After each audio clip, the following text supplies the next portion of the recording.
Halo semua, perkenalkan kami dari Program Studi Kedokteran Program Sarjana Universitas Lambung Mangkurat. Saya Mutia Nurahmasari, NIM 2310911220052. Saya Tiara Husna Maira dengan NIM 2310911220008. Di video edukasi ini kami akan menjelaskan tentang anatomi dari sistem reproduksi manusia, baik pada laki-laki maupun pada perempuan. Setelah membahas tentang strukturnya, nanti juga akan dijelaskan mengenai bagaimana proses fisiologis tersebut bekerja pada tubuh manusia. Happy watching!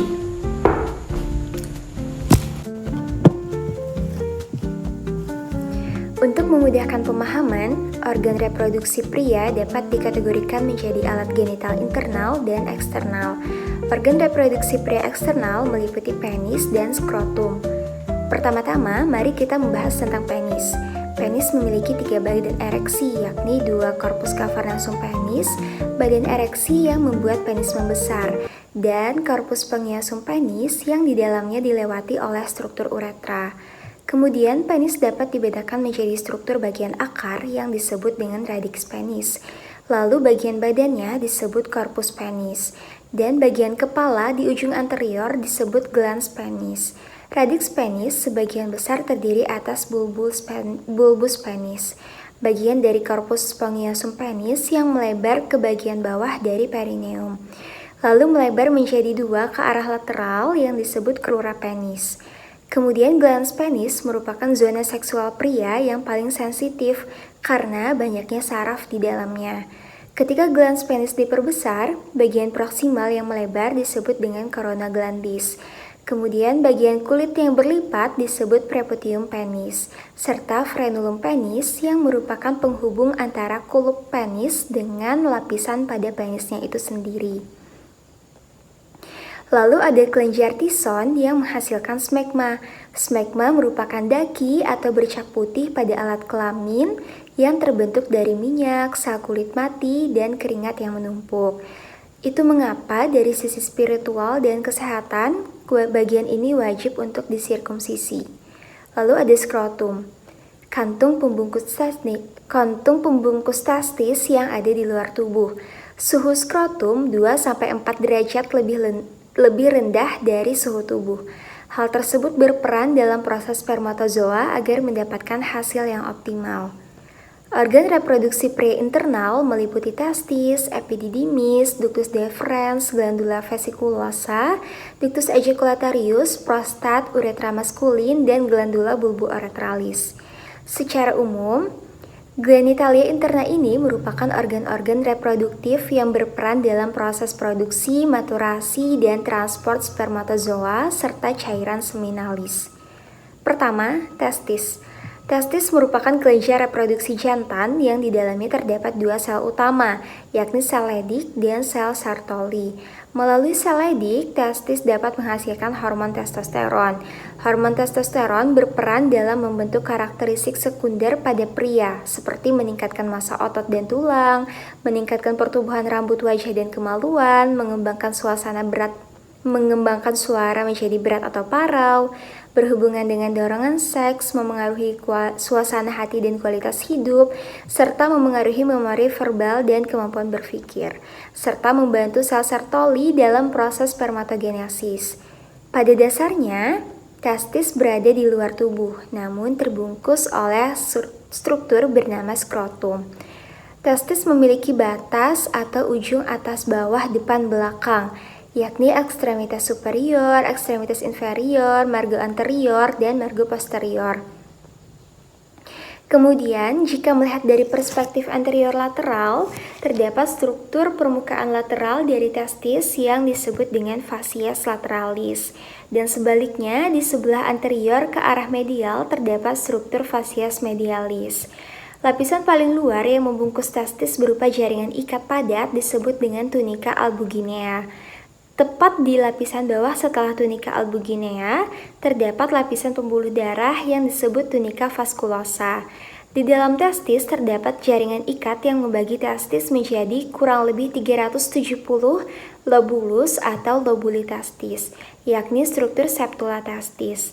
Satu lobulus testis terdiri atas tubulis seminiferis conforti yang berbentuk seperti tali terbelit melingkar.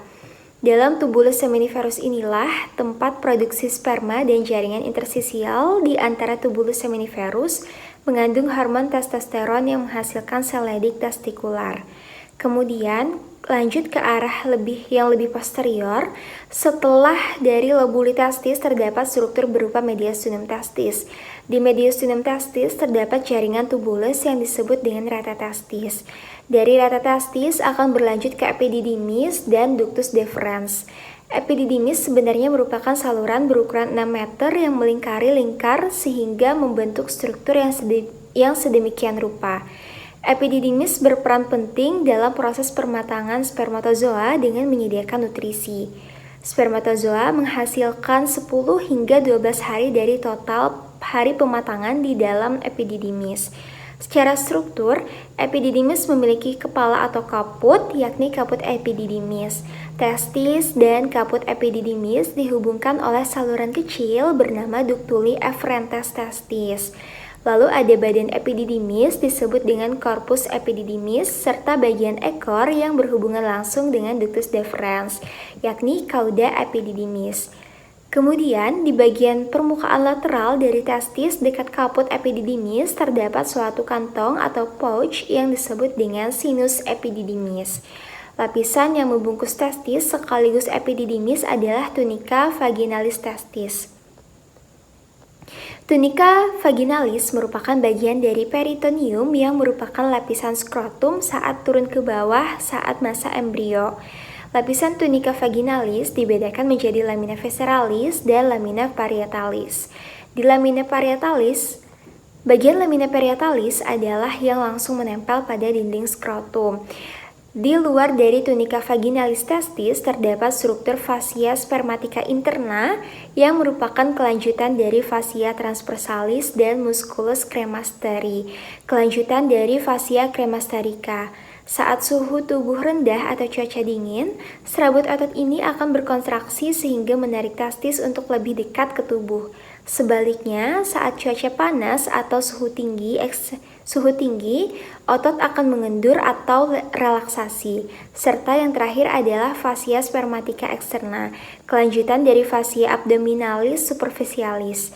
Kemudian di luar dari lapisan-lapisan tersebut terdapat subkutis dengan sel-sel otot polos yang dinamakan tunica dartos, berfungsi untuk membesarkan dan mengencangkan kulit skrotum saat bergerak. Terusan dari fascia spermatica externa, musculus cremaster, fascia spermatica interna adalah funiculus spermaticus. Funiculus spermaticus merupakan struktur ke atas seperti tali yang membentang dari skrotum hingga canalis inguinalis. Di dalam funiculus spermaticus terdapat ductus deferens yang berasal dari epididymis. Ductus deferens berperan dalam mengangkut spermatozoa dari epididymis ke prostata melalui kontraksi peristaltik. Berdasarkan lokasinya, ductus deferens memiliki beberapa bagian. Saat berada di dalam skrotum dinamakan pars scrotalis. Saat di funiculus spermaticus dinamakan pars funicularis. Saat di canalis inguinalis disebut dengan pars inguinalis, dan masuk ke pelvis disebut pars pelvis. Lalu di bagian paling distal disebut dengan ampulla ductus deferentis. Ductus deferentis akan bergabung atau fusi dengan glandula seminalis membentuk ductus ejaculatorius yang nantinya akan masuk ke dalam prostat dan bergabung dengan uretra. Selanjutnya, glandula vesiculosa berlokasi di belakang vesika urinaria dan di atas glandula prostat. Glandula vesiculosa merupakan kelenjar berpasangan yang menyumbang 50 hingga 80% dari cairan ejakulasi. Cairan ini mampu mempertahankan sperma saat keluar dari tubuh pria. Sedangkan prostat merupakan kelenjar kelamin terbesar pada pria dan menyumbang 30% dari cairan ejakulasi. Uretra melewati prostat bersama dengan ductus ejaculatorius. Struktur basis pada prostat dekat bagian leher dari vesika urinaria disebut basis prostat. Kemudian ada apex prostat, bagian puncak yang mengarah ke dasar panggul. Lalu ada fascias posterior, permukaan yang menghadap rektum, dan fascias anterior, permukaan yang menghadap simplicis pubis. Hal ini perlu diketahui adalah prostat yang memiliki beberapa zona secara struktur histologis. Jadi ada beberapa bagian yang kayak akan kelenjar, bagian yang kayak akan saluran, dan bagian lainnya yang didominasi oleh otot. Di dalam prostat terdapat uretra yang dinamakan pars prostatica uretra. Pada bagian dalam prostat terdapat crista uretralis yang menonjol menjadi colliculus seminalis. Lalu terdapat bukaan saluran ejaculatorius di kedua sisi colliculus seminalis. Selanjutnya adalah glandula bulbu uretralis. Glandula bulbu uretralis merupakan sepasang kelenjar genital aksesori seukuran kacang polong dan berlokasi di dekat bulbus penis. Kelenjar yang dihasilkan sering disebut dengan kelenjar Cooper dan berperan untuk lubrikasi uretra saat ejakulasi. Lanjut ke uretra maskulin. Uretra berjalan dari vesika urinaria, prostat, otot-otot perineum seperti musculus pubicoccygeuus dan penis. Lubang pertama ada di vesika urinaria, disebut ostium uretra internum, menuju ke lubang penis, yakni ostium uretra externum. Berdasarkan lokasi yang dilaluinya, uretra dibedakan menjadi pars prostatica karena melewati kelenjar prostat, pars membranacea karena melewati daerah peritoneum, dan karena melewati badan ereksi penis di corpus spongiosum penis. Selanjutnya, mari kita lihat sistem reproduksi pada wanita. Sama dengan organ pada pria, secara umum organ reproduksi wanita dibedakan menjadi organ genital internal dan organ genital eksternal. Nah, pertama kita bahas bagian eksternal. Secara umum terdiri atas vestibulum vagina, labia minora pudendi, klitoris, bulbus vestibuli, dan labia majora pudendi. Pertama, vestibulum vagina. Ini merupakan area yang dibatasi oleh labia minora pudendi, dan di bagian dalam depan dari vestibulum vagina ada ostium uretra externum. Sesuai namanya, uretra berasal dari vesika urinaria. Di dekatnya ada glandula vestibularis minores, kelenjar yang berperan dalam melumasi lubang uretra serta sebagai antimikroba. Lalu ada kelenjar Bartholin atau glandula vestibularis major Bartholini. Kelenjar Bartholin ini bermuara di bagian posterior, berfungsi untuk mengeluarkan cairan sebagai pelumas vagina.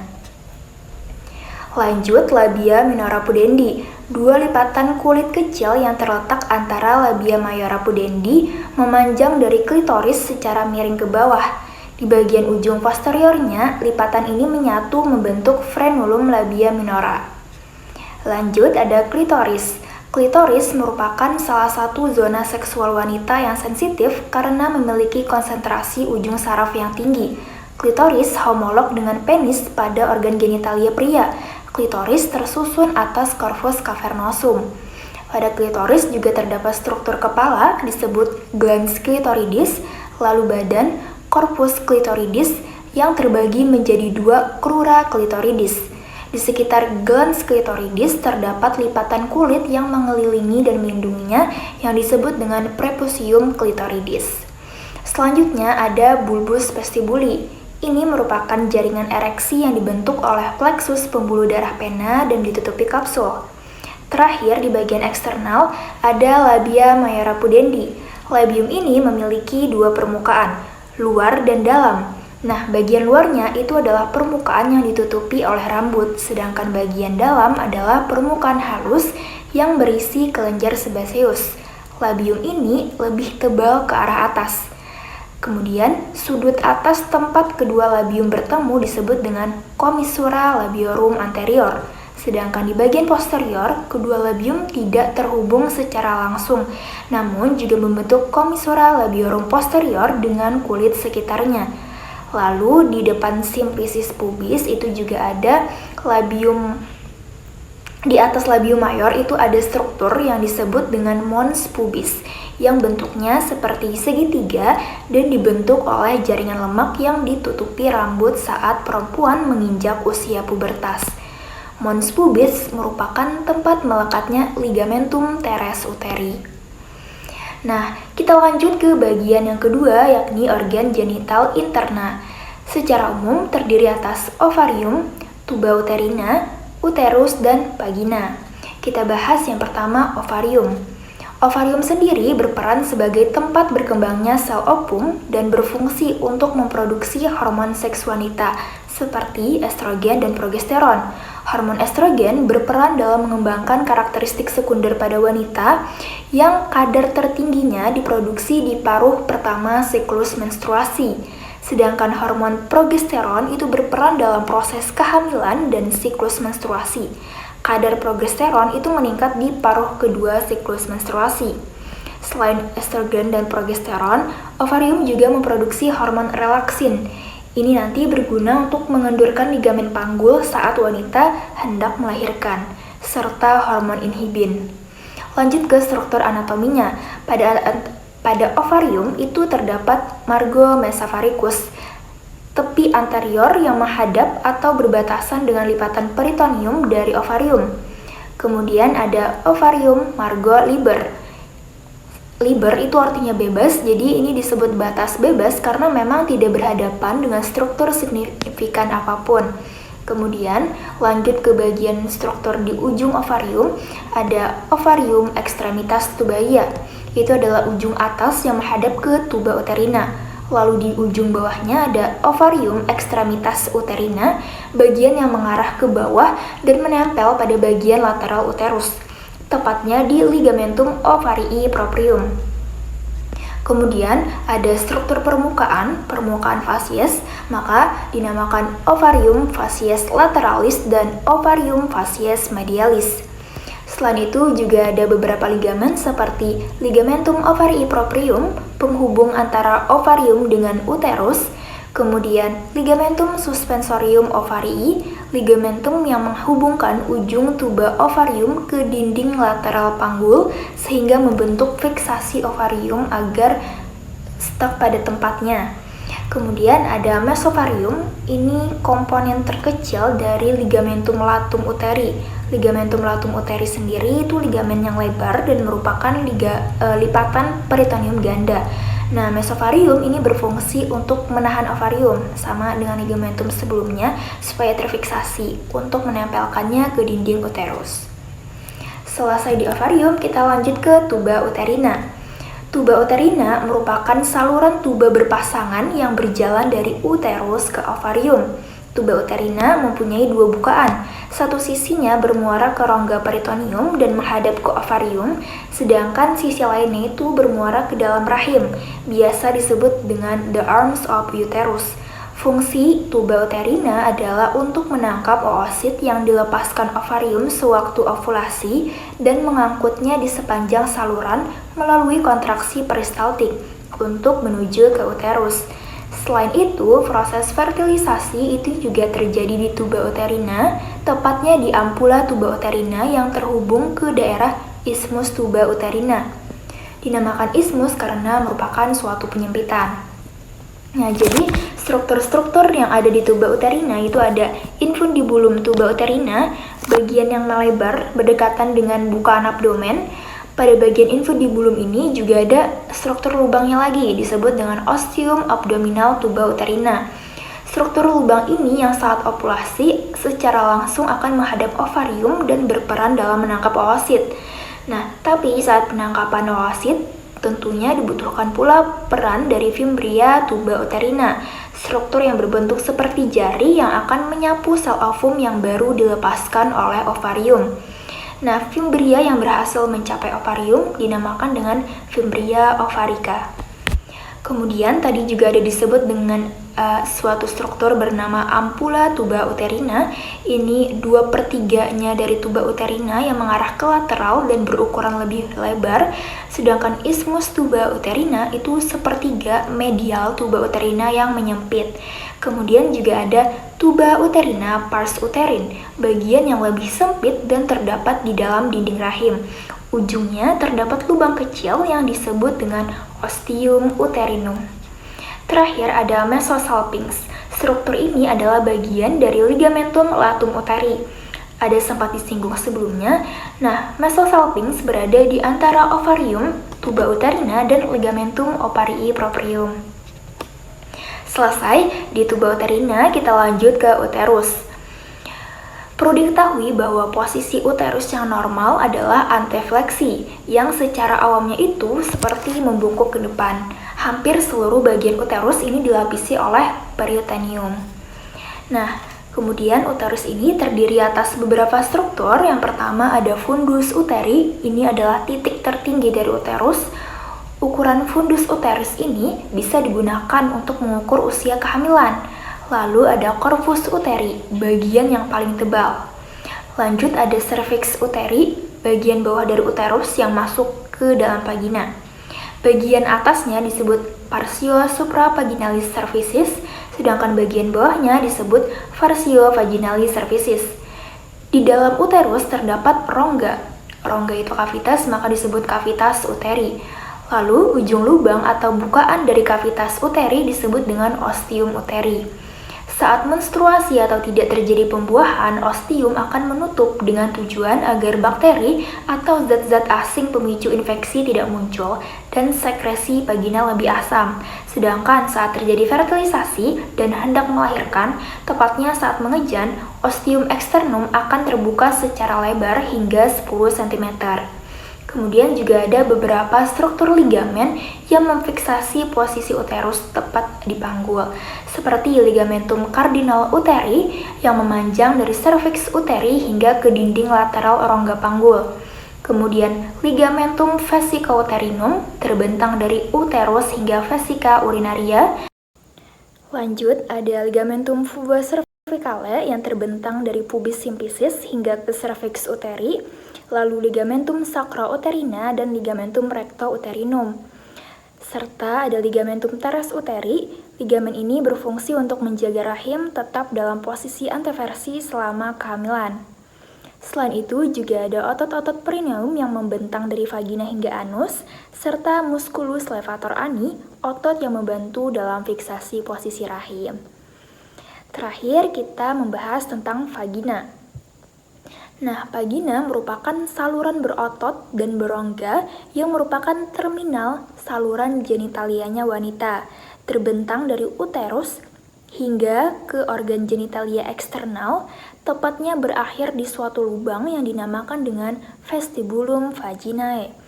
Kemudian juga ada struktur yang berupa rongga di vagina disebut dengan canalis vaginalis, yang dibatasi oleh dinding anterior dan posterior disebut dengan struktur paries anterior dan paries posterior. Pada vagina terdapat suatu struktur seperti alur yang dinamakan dengan fornix vagina.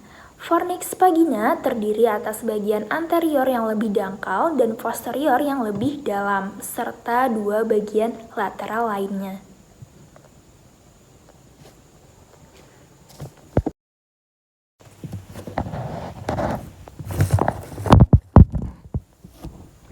Selanjutnya kita akan membahas mengenai proses spermatogenesis.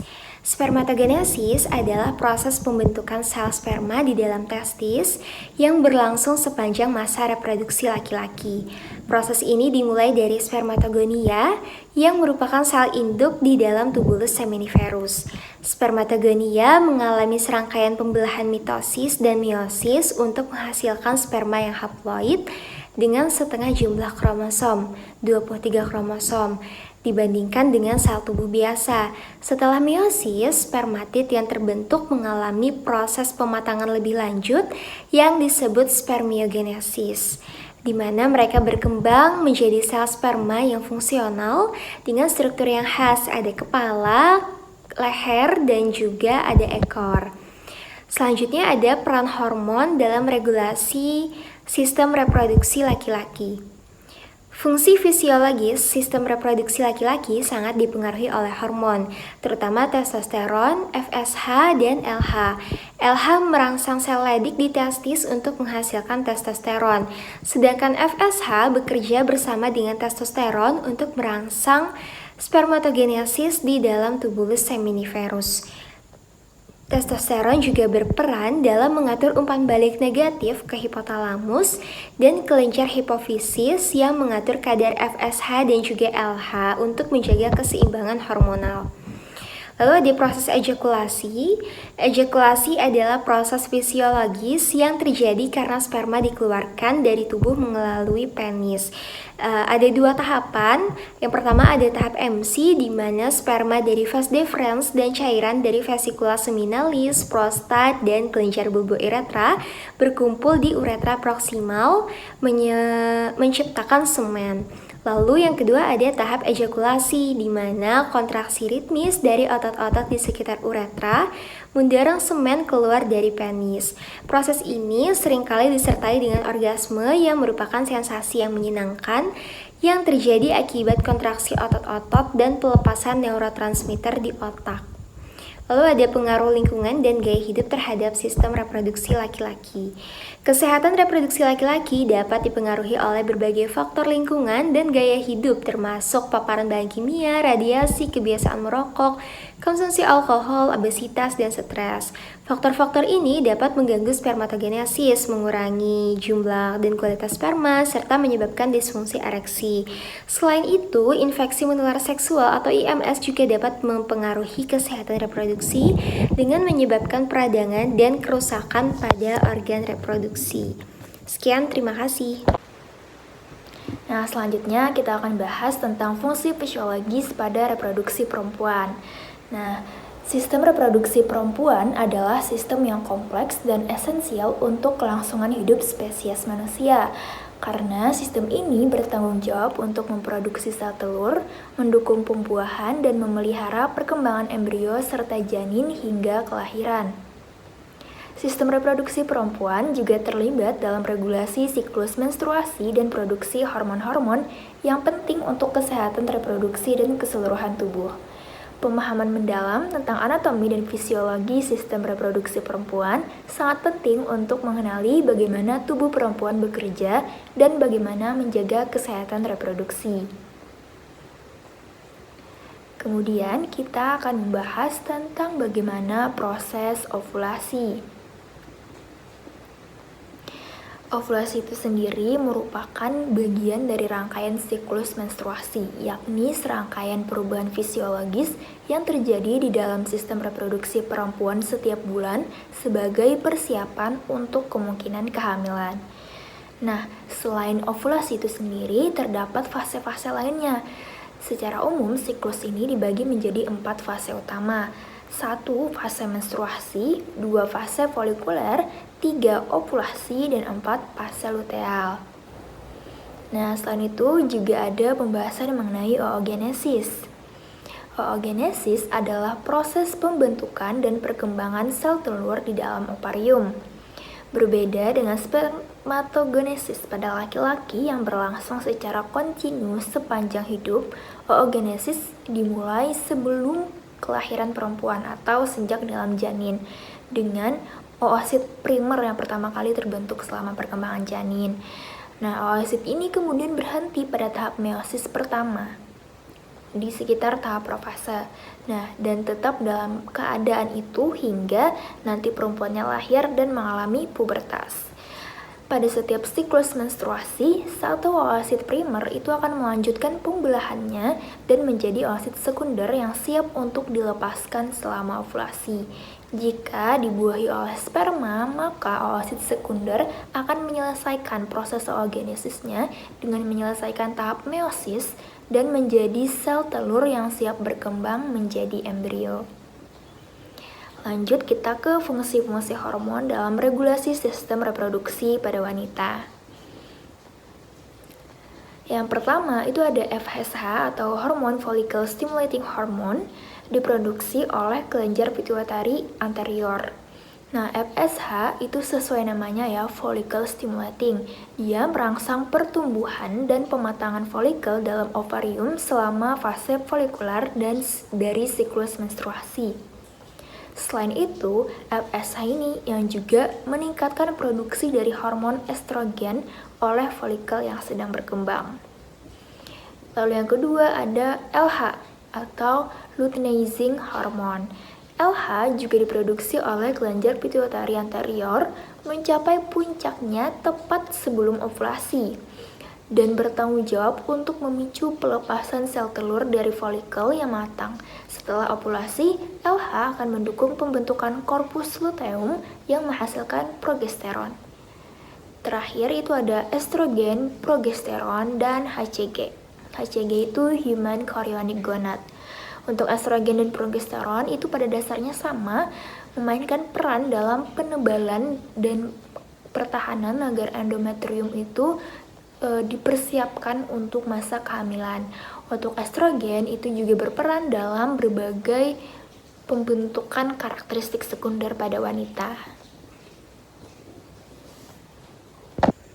Demikianlah penjelasan tentang sistem anatomi dan fungsi fisiologis sistem reproduksi pada laki-laki dan perempuan. Nah, di setiap strukturnya tentu memainkan peran penting dalam proses reproduksi dan kesehatan seksual. Tentunya dalam penyampaiannya kami masih banyak kekurangan. Semoga video ini bermanfaat dan dapat menambah pengetahuan. Terima kasih.